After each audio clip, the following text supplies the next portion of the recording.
Salut les Red Trippers et bienvenue dans une nouvelle vidéo Point Lecture. Alors oui, je suis joie puisque comme vous pouvez le voir par rapport à mon ancienne vidéo, j'ai enfin ma nouvelle bibliothèque. Pardon. Alors j'ai fait le compte hier et j'ai actuellement 12 livres à vous chroniquer. Oui, rien que ça, il serait temps que je me mette au boulot. Enfin bref, tout ça pour vous dire que dans mes 12 livres qui attendent gentiment, j'ai trouvé 5 livres qui faisaient un peu partie de la même catégorie puisqu'il s'agit de 5 livres young adulte ou jeunesse. Donc aujourd'hui, ce sera un point lecture spécial livre jeunesse et young adulte. Je vais donc commencer par le seul livre vraiment jeunesse pour enchaîner ensuite sur les young adultes. Et ce livre, il s'agit de Agatha Black 1812 de Janice Mackay aux éditions Fleurus. Alors, je vous avais déjà présenté ce livre dans une vidéo book haul et j'avais déjà vanté les mérites du travail éditorial fait par Fleurus parce que cette couverture est juste trop belle. Je l'ai d'ailleurs publié sur Instagram et j'ai vu qu'il n'y avait pas que moi qui était complètement fan de ce travail d'édition. Je vais essayer de ne pas me liquéfier sur place, mais il fait une chaleur de bête chez moi. Je suis désolée si j'ai l'air d'avoir un peu chaud, c'est que en réalité j'ai vraiment très chaud. Bref, dans Agatha Black, nous allons suivre Saul, un jeune garçon qui a, si je me souviens bien, 12 ans, qui vit en Écosse, si je ne dis pas de bêtises, et qui un jour, en pleine rue, alors qu'il était parti faire des courses pour sa mère, va tomber par hasard sur une jeune fille qui semble venue d'un autre temps. Cette jeune fille, c'est donc Agatha Black, qui vient effectivement de l'année 1812, et qui a été malencontreusement envoyé à notre siècle par son père qui effectue des voyages dans le temps. Alors je vais passer assez rapidement sur ce livre puisque je ne vous cache pas que ça a été une lecture sympathique mais sans plus. Clairement, La Plume s'adresse à des lecteurs entre, je dirais, 9 et 13 ans. Donc en tant qu'adulte, voilà, c'était parfois un petit peu trop simpliste pour moi. Après, je trouve que clairement, c'est un joli conte pour enfants qui peut très bien d'ailleurs initier les plus jeunes au fantastique. Donc ça, c'est plutôt une bonne chose. Après, je dois reconnaître que je m'attendais à franchement plus d'aventures, voilà, plus de rebondissements, plus d'événements et voilà, l'histoire a manqué un petit peu de péripéties à mon goût. Malheureusement, pour moi, certains éléments ne tiennent pas vraiment debout et ça m'a un petit peu dérangée. Je vous donne comme exemple un jeune garçon qui tombe sur une jeune fille habillée comme en l'an 1800. Cette jeune fille lui dit « Oui, bon, je viens du passé ». Et lui, bizarrement, ça n'a pas l'air de le choquer. Voilà, très vite, il se fait à l'idée, il l'embarque avec lui sans se poser plus de questions. Voilà, j'ai trouvé ça un petit peu facile et un petit peu rapide à mon goût. Après, j'ai aussi eu quelques problèmes avec le fait que, pour moi, certains passages sont quand même très orientés religion.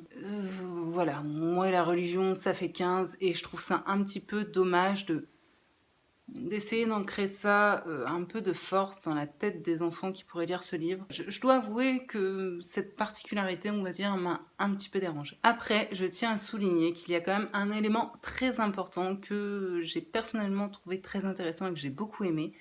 C'est le fait que l'auteur utilise un vocabulaire assez soutenu, puisque effectivement Agatha vient des années 1800, donc elle emploie vraiment le vocabulaire de l'époque, et ça pour le coup j'ai trouvé ça vraiment bien pour une lecture jeunesse. Ça apprend du nouveau vocabulaire aux plus jeunes, ça apprend voilà, des tournures de phrases qu'ils n'ont peut-être pas forcément l'habitude d'employer ou d'entendre, et ouais, ça j'ai trouvé ça franchement sympa à faire lire aux plus jeunes, et voilà, leur faire découvrir un petit peu le langage de l'époque. Chapeau l'auteur pour ça. Je vais ensuite vous parler d'un livre dont on a déjà énormément entendu parler sur plein de chaînes. Mais voilà, il fallait que je me fasse mon avis et c'est chose faite. J'ai donc lu Forbidden de Tabitha Suzuma aux éditions Milan. Bon alors, ai-je vraiment besoin de faire un résumé de ce livre ? Je vais le faire quand même pour ceux qui vivraient au pôle Nord, mais je pense que tout le monde sait à peu près de quoi ça parle. Forbidden, c'est donc l'histoire de deux frères et sœurs, Maya et Lokan, qui vivent donc dans la banlieue londonienne, dans une famille complètement éclatée, il faut bien le dire, puisque leur père est parti il y a bien longtemps et leur mère est complètement démissionnaire. Elle passe son temps à boire ou à aller chez son petit ami, mais n'est pas du tout présente pour ses enfants.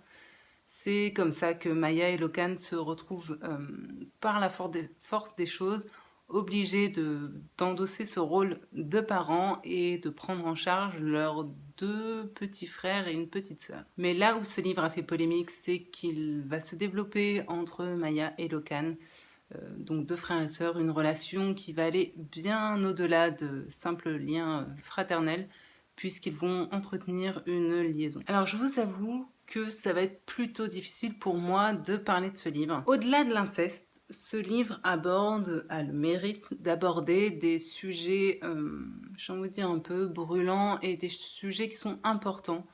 Donc je disais l'inceste, mais pas que, également l'abandon, la dépression, la pauvreté aussi bien matérielle qu'émotionnelle. Voilà, toute une palette comme ça de sentiments et d'états assez compliqués. Malgré le fait que ce livre regorge de beaucoup de beauté, je trouve, il est franchement très bien écrit. Malgré le fait que j'ai énormément aimé toute cette beauté, il reste en arrière-fond cette idée dérangeante d'un frère et d'une sœur qui s'aiment plus que de raison. Et personnellement, voilà, j'ai pas réussi à passer outre. Il y avait toujours comme ça en fond de mon cerveau cette espèce d'alerte warning. Attention, excusez-moi le terme, mais c'est dégueulasse. Et voilà, et pourtant, je suis fille unique, donc je ne me suis même pas mise en plus. Enfin, voilà, je pouvais pas me projeter avec mon frère, puisque je n'en ai pas. Et pour autant, je dois avouer que cette idée m'a franchement vraiment dérangée. Alors après, je suppose que c'est aussi quelque chose qui était recherché voilà, par l'auteur. Hein. Effectivement, elle arrive à créer en nous du coup, de réels sentiments.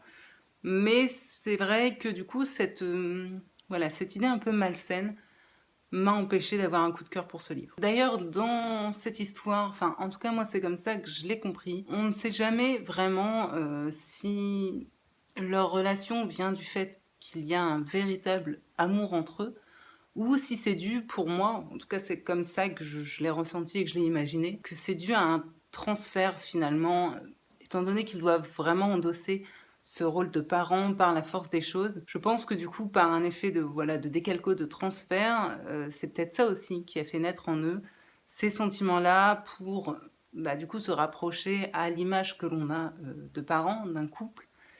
Et donc voilà, on ne sait jamais vraiment si c'est vraiment quelque chose de souhaité ou si c'est leur inconscient finalement qui, par la force des choses, essaye de recréer un équilibre en créant cette situation. Après, comme je vous disais, clairement, c'est une lecture que j'ai aimée.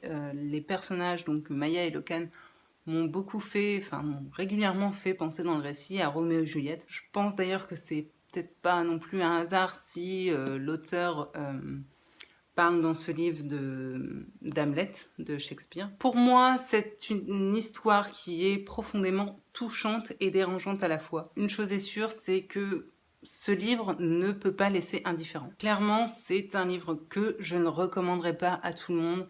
Voilà, je sais qu'il y a... je pense à toi, Monia, entre autres. Tu me demandais mon avis sur ce livre. Personnellement, voilà, ça a été une lecture intéressante. Je ne regrette pas du tout de l'avoir lu. Après, voilà, clairement, il faut être préparé. C'est une lecture très difficile et qui, je pense, peut clairement ne pas plaire à tout le monde. Ça, il faut bien en être conscient. Après, pour ces petits défauts, j'ai trouvé qu'il y avait quelques redondances et quelques longueurs dans les dialogues, dans les réflexions, aussi bien de Maya que de Lokan. On tournait souvent autour des mêmes questionnements et voilà, parfois c'était un petit peu longué. Je vous rappelle quand même que c'est une bonne bricasse. Après, j'ai trouvé quand même très intéressant d'avoir à l'intérieur une alternance en fait au niveau des chapitres entre le point de vue de Maya et le point de vue de Lokan, qui sont d'ailleurs plutôt différents au début et vraiment je trouve que ça a pas mal rythmé le récit et que c'était très important d'avoir effectivement des points de vue internes des 2 personnages principaux. Je vois pas comment ce livre aurait pu être écrit autrement. Voilà, d'un point de vue externe ou quoi que ce soit, ça n'aurait pas fonctionné. Si on n'avait eu qu'un seul personnage, pour moi, ça n'aurait pas fonctionné non plus. Donc je trouve que la construction vraiment du récit était très bien choisie. Après, voilà, je voudrais vraiment passer par contre un petit coup de gueule, pas auprès de l'auteur, mais vraiment auprès de la maison d'édition. Je rappelle quand même que c'est un livre à 16,90 €. De retrouver dedans des fautes, des coquilles et des passages entiers manquants, c'est-à-dire que des fois j'arrivais à la fin d'une page, quand je prenais la suivante, je me disais, mais il y a un problème là, il manque un morceau. Et ça m'est arrivé quand même 2 ou 3 fois dans le livre. Je trouve qu'à ce prix-là, c'est inadmissible d'avoir voilà, des coquilles, des manquements comme ça, des problèmes de traduction. Ah, s'il vous plaît, quoi, les éditeurs, une fois de plus, je n'imagine même pas le nombre de personnes qui a dû relire cette traduction avant de le lancer en presse. Faites quelque chose, quoi. À ce prix-là, c'est pas normal d'avoir des problèmes comme ça dans la construction du récit. Pour finir, pour moi, c'était donc clairement une lecture intéressante que je ne regrette pas du tout d'avoir fait, mais qui laissera voilà, un souvenir un petit peu bizarre dans mon esprit. Je ne peux pas dire que j'ai adoré ce livre, que ça a été un coup de cœur. Non, je l'ai apprécié. Voilà, il a pour moi ses manquements, ses erreurs, et cette idée toujours dérangeante qui empêchait vraiment pour moi de me dire waouh. Alors je sais qu'il y a énormément de gens qui ont vraiment eu un coup de cœur pour ce livre. Si c'est votre cas, dites-moi vraiment vous ce qui vous a plu à ce point dans ce récit. Voilà, j'aimerais bien savoir si c'est moi qui fais vraiment une fixette sur des éléments qui n'ont pas lieu d'être, ou s'il y a des gens qui n'ont peut-être pas aimé. N'hésitez pas à m'en parler, je vous attends dans les commentaires. Ma tête devient de pire en pire, cette chaleur me rend folle. J'imagine que vous c'est pareil, hein, mais là il y en a un peu plus. Sachez quand même que j'ai fait exprès de ne pas mettre de ventilateur pour vous, parce que je savais que ça allait s'entendre sur la vidéo. Donc je souffre pour vous. Sachez-le quand même. Alors, le livre suivant, là encore, je risque de me faire lapider en place publique.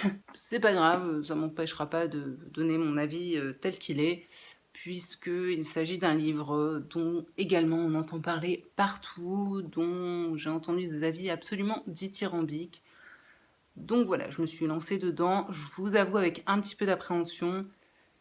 Il y avait peut-être des raisons à avoir cette appréhension-là. Ce livre, il s'agit donc de Moi, Simon, 16 ans, Homo sapiens, de Becky Albertalli aux éditions Hachette. Là, pareil, je pense que tout le monde connaît à peu près l'histoire de Moi, Simon ou Love Simon, selon le titre de la nouvelle réédition. Je vous fais un rapide rappel. Donc Simon, 16 ans, entretient une correspondance avec une personne donc, qui s'appelle Blue sur internet, dont il ne connaît pas l'identité, à qui il parle donc de son homosexualité qu'il cache à tout son entourage. Voilà, il n'en a pas honte, mais il n'a pas envie de faire son coming out, il est très bien comme ça. Et en parallèle de ça, il y a une personne dans l'entourage au lycée de Simon, qui a fait des captures d'écran en fait de ses échanges avec Blue et qui lui fait du chantage pour que Simon l'aide, fasse un petit peu l'entremetteur avec une de ses copines. Voilà le pitch de départ. Alors oui, j'ai vraiment du mal à comprendre l'engouement qu'il y a autour de ce livre, donc là pareil, si vous avez surkiffé ce bouquin, dites-moi pourquoi, parce que j'avoue que j'ai un petit peu du mal à comprendre et j'aimerais bien avoir des avis ultra positifs pour ce livre. Personnellement, voilà, je sais que ce livre est à destination d'un public young adulte,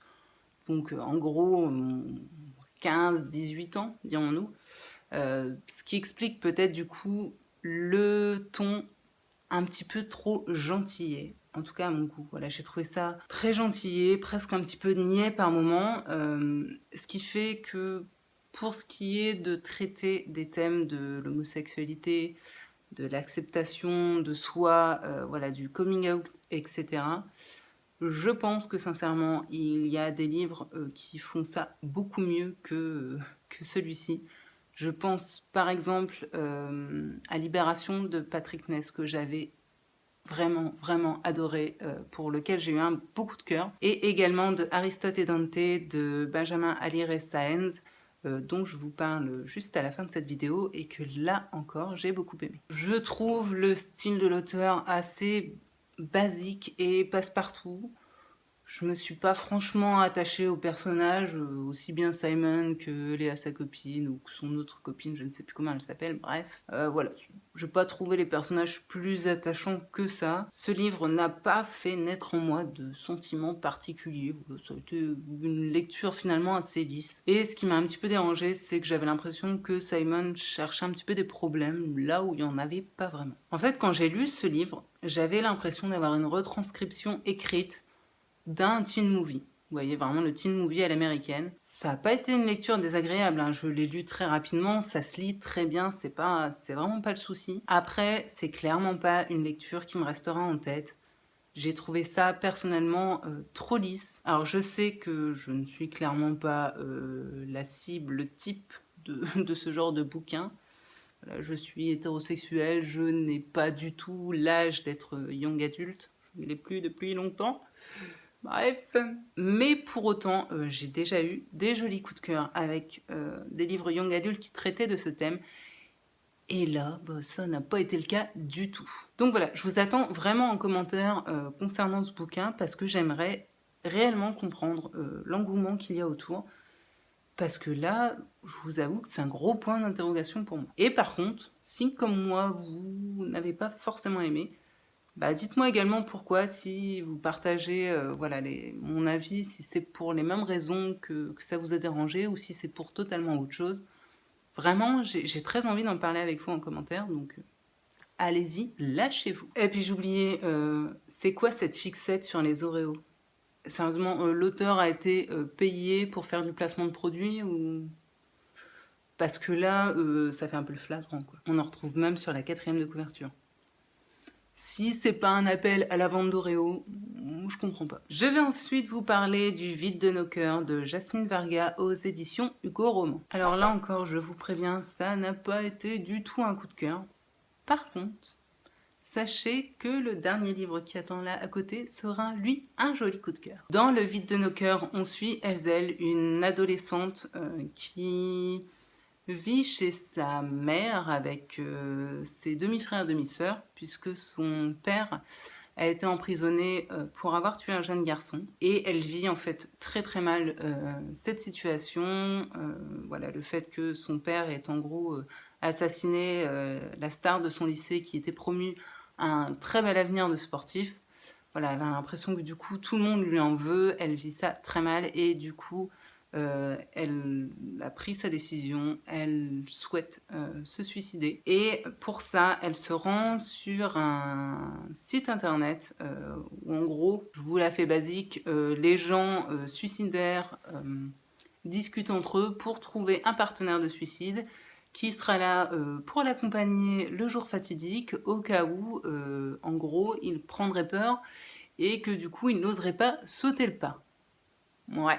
Je vous jure que l'histoire, c'est ça. Bon, alors déjà, comme vous devez vous en douter, sachant que c'est un livre à destination d'un public young adulte, j'ai eu un peu de mal avec l'idée de traiter le suicide sous forme un petit peu de, voilà, de jeu et de pari entre deux partenaires. Personnellement, voilà, l'idée de base du bouquin a eu beaucoup de mal à passer pour moi. Alors bizarrement, ce livre a reçu, est très bien noté, me semble-t-il, sur Livre Addict, a reçu de bons avis sur internet. Je dois avouer que mon avis est franchement beaucoup plus nuancé. Dans le premier tiers, voire la première moitié du récit, j'ai trouvé franchement les personnages un poil caricaturaux, hein, faut bien l'avouer, et l'histoire très prévisible, clairement. Après, je dois avouer que j'ai franchement aimé, on va dire, les 100 dernières pages de ce livre, qui n'est pas très long, hein. Il fait 300 pages, hein, donc on va dire que j'ai vraiment bien aimé le dernier tiers de ce bouquin. Je trouve que les thèmes de la dépression et du suicide, en tout cas dans cet ouvrage, ne sont pas forcément traités au mieux. Ce n'est que mon avis. Par contre, j'ai beaucoup aimé la façon dont l'auteur traite les thèmes de l'espoir, voilà, des rencontres qui peuvent changer une vie.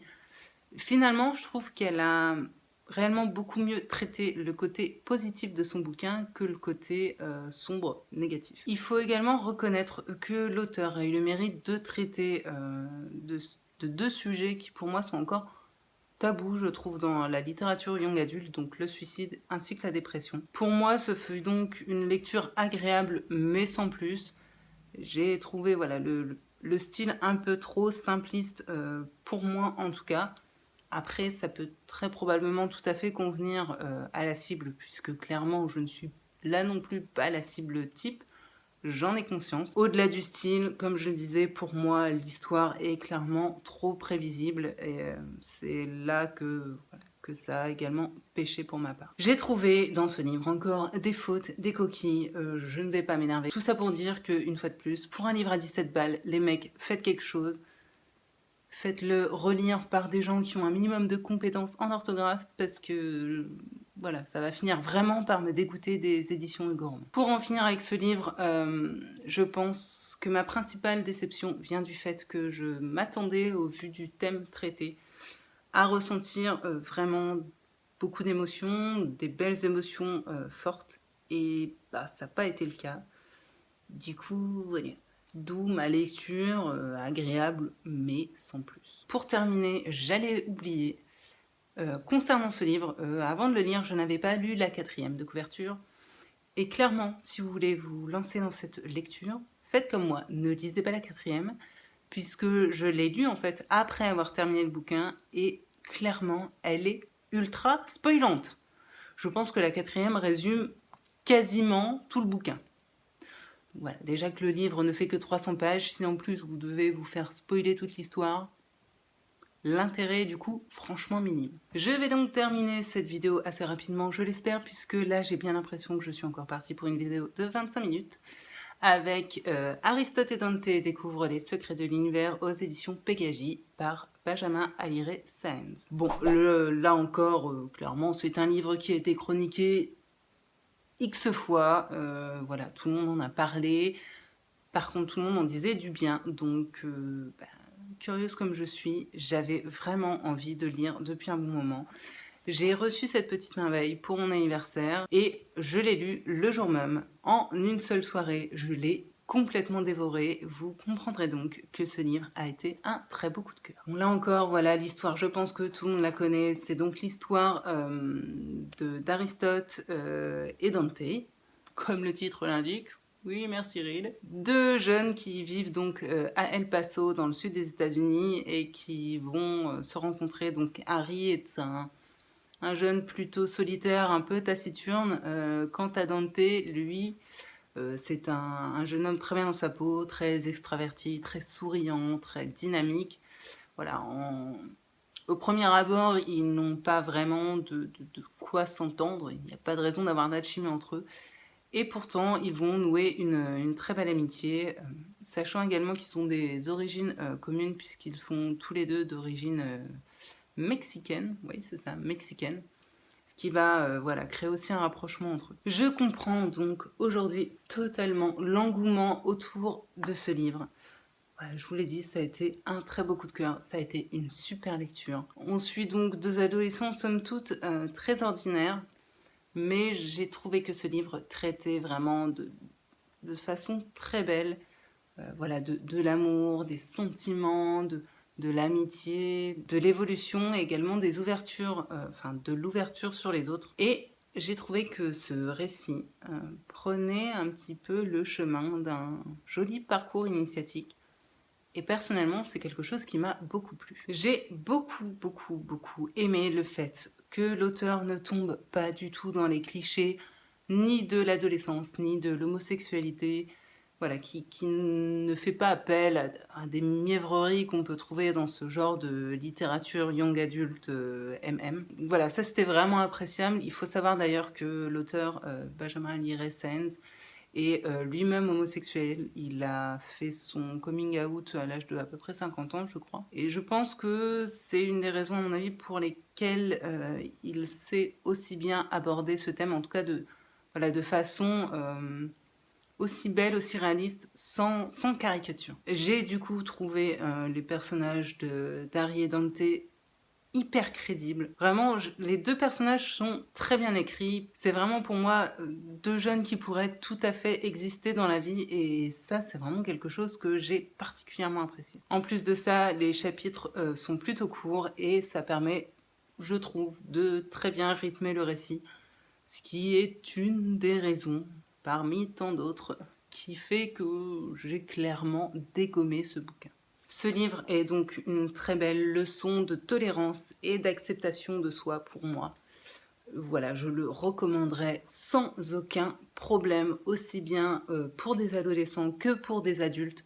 J'ai vraiment adoré cette lecture, donc n'hésitez pas à vous le procurer, à l'emprunter ou que sais-je, mais découvrez cette histoire qui, pour moi, vaut vraiment le détour. Et puis du coup, ce livre a éveillé un certain intérêt en moi et je pense très sérieusement que je vais me procurer d'autres livres de cet auteur parce que s'ils sont tous de cette qualité, ma foi, ça peut être franchement sympa à découvrir.